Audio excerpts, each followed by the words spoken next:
안녕하십니까, 홍철기입니다. 오늘은 2023년 4월 11일이고요. 기분 좋은 소식 전해드립니다. 이화영 변호사 현근택 잘렸습니다. 이재명을 변호하기 위한 사람이다. 이재명을 지키기 위한 사람이다. 가짜 변호사다. 심지어 변호인단 내부에서도 내분이 있었다는 것 아니겠습니까? 이화영이 결단을 내렸습니다.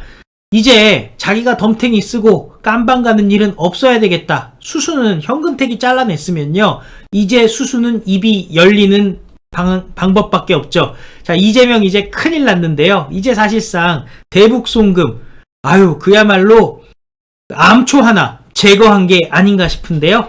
재판 유출 논란, 현근택, 이화영 대북송금 변호사에서 물러났습니다. 재판 조서 유출 논란을 일으킨 민주연구원의 부원장 현근택이 이화영 전 경기도 평화부지사 변호인단에서 물러난 것으로 알려졌습니다. 한 언론사에 따르면 이화영은 대북송금 및 외화 밀반출에 관여한 혐의의 변호를 맡고 있던 현근택을 사실상 해임한 것으로 알려졌습니다. 현근택이는 한 언론과의 통화에서 이렇게 얘기합니다. 대북송금 혐의 변호에서 내가 배제됐습니다. 하지만 아직 사임계는 제출하지 않은 것으로 전해졌는데요. 현근택은 4월 7일 이화영의 대북송금 재판에 참석하지 않았고요. 최근 검찰 조사에서도 입회하지 않은 것으로 알려지고 있습니다. 현근택은 이화영의 재판자료 유출 논란의 당사자로 지목되어 왔는데요. 3월 20일 더불어민주당 이재명이가 페이스북에 1월 27일 열렸던 이화영의 재판 증인 신문조서 일부를 첨부했는데 이 자료를 현근택이 전달한 것 아니냐라는 의혹이 일고 있습니다. 실제로 이화영 측 변호사들이 현근택이 필요하다고 해서 자료를 주긴 줬다. 근데 이게 제3자한테 넘어가면 이거 굉장히 심각한 문제죠. 재판부에서 이거 경고를 한 번도 아니고 지금 두어 번 지금 한 상황이고요. 검찰은 불법적으로 재판 기록이 유출됐다라고 문제를 제기하고 있고 해당 사안에 대해서 고발이 들어갔기 때문에 현근택, 이재명 지금 또다시 수사를 받아야 되는 상황에 놓여 있습니다. 현근택은 해당 혐의에 대해서 시인도 부인도 안 하고 있는데요. 자, 또한 3월 22일 재판에서 공개됐던 쌍방울 계열사의 나노스 투자 유치 자료가 민주당의 보도자료에 포함이 됐고 이재명도 언급한 것으로 알려지면서 일파만파, 진짜 재판기록 유출, 이거는 쌍방울 측에서 수사 과정에서 검찰이 획득한 정보인데 이걸 민주당이 다 갖고 있다?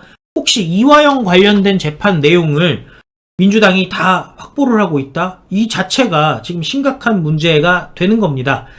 이화영 측은 대북송금 변호를 맡고 있던 현근택의 요청에 따라 기록을 제공했던 것이다 라는 입장인 건데, 현근택은 자기가 그 재판에 직접적으로 필요한 부분만 사용하고 보안을 철저히 지켜야 함에도 불구하고 유출을 했으니 이거는 일망타진으로 갈 수밖에 없는 상황입니다. 그런데 이미 3월 8일, 29일 단계에 가게 되면요, 이화영 변호인단 내부에서 해임 건의가 나왔다라는 말이 나왔습니다. 이화영 변호인단이 현근택이 이거는 일종의 가짜 변호사라고 보는 거죠. 유동규의 표현에 따르면 가짜 변호사 아닙니까?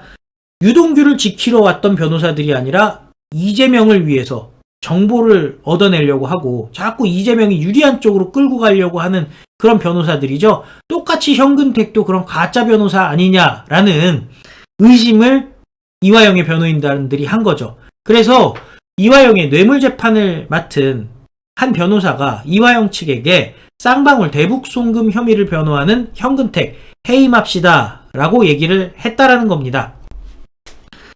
자, 그리고 그 증인조서 촬영사진 올린 부분에 대한 그 현근택이 재판에 입회해서 찍은 사진 유출한 것 아니냐라고 의심을 했다고 하고요.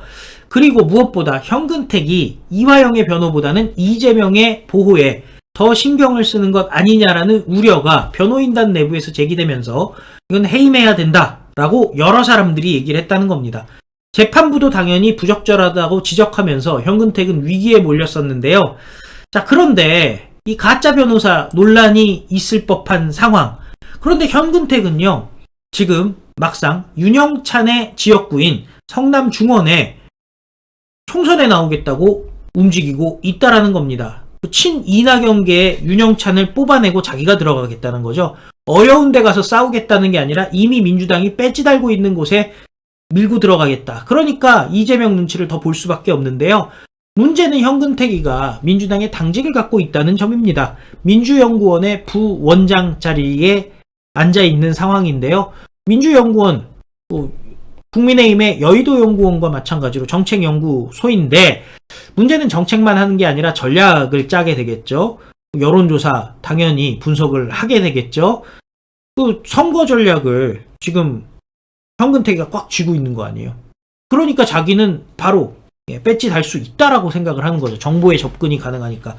그러다 보니까 이재명 입장에서는 가장 본인이 쥐고 흔들 수 있는 게 현근택이다. 상호 간에 이제 윈윈을 하자. 뭐 이런 거죠. 현근택이는 나는 배지 달 것이다. 이재명이는 나를 지켜줄 수 있는 사람은 현근택이다. 이화영한테 꽂아놨던 건데 이화영이 이제 진실에 눈이 뜨게 된 겁니다. 그런데 여기서 정말 중요한 게 있어요. 라디오, 종편, 현근택 너무 자주 나옵니다. 자주 나오는 정도가 아니라 고정 출연이죠. 더 문제는 이재명 사건에 직간접적으로 관련이 돼 있는 현근택이가 일방적으로 이재명 입장에서 변호를 하는 거잖아요. 제2의 법정. 사실 법정의 재판보다 더 무서운 게 여론 재판입니다. 근데 그 여론 재판장에서 현근택이 아주 자유롭게 이해 충돌이 되는 상황임에도 불구하고 이재명의 입장을 대변하고 있습니다. 솔직히 말씀드리면요. 이거 섭외하는 방송사들이 문제죠. 출연시켜주는 방송사들이 문제고요. 저런 방송사들을 가만히 두고 있는 방통위가 문제 아니겠습니까? 어떻게 현근택 같은 사람을 출연시키면서 방송의 중립성을 얘기할 수가 있겠습니까? 저러고도 자기들이 언론이라고 얘기할 수 있겠습니까? 그런데 정말 중요한 것은요, 여기에 있는 것 같아요. 내부로부터 무너진다. 결국 이화영이 더 이상은 안 되겠다. 전에 김성태가 이화영에게 형님, 나 이번에 들어가면은 칠순대야 나옵니다. 라고 얘기했어요. 김성태와 이화영은 한 5년 정도 차이 나죠. 70대 중반 돼서 나올 것이냐, 아니면 다 불어버리고 적당하게 새 출발을 할 수 있는 나이에 나올 수 있을 것이냐. 이거는 이화영의 개인의 판단에 달린 것 아니겠습니까? 참 이재명 악수를 뒀죠. 현근택 적당히 최선을 다해서 변호하는 모습만 보여줬으면 좋을 텐데 본인의 욕심에 눈이 멀어버렸고 또 이재명이 뒤에서 재촉했을 수도 있겠죠. 방법은 하나밖에 없습니다. 저자들 가만히 둬서는 안 되는데요. 민주당 박살을 내버려야 되고 이재명 깜빵 넣어야 됩니다.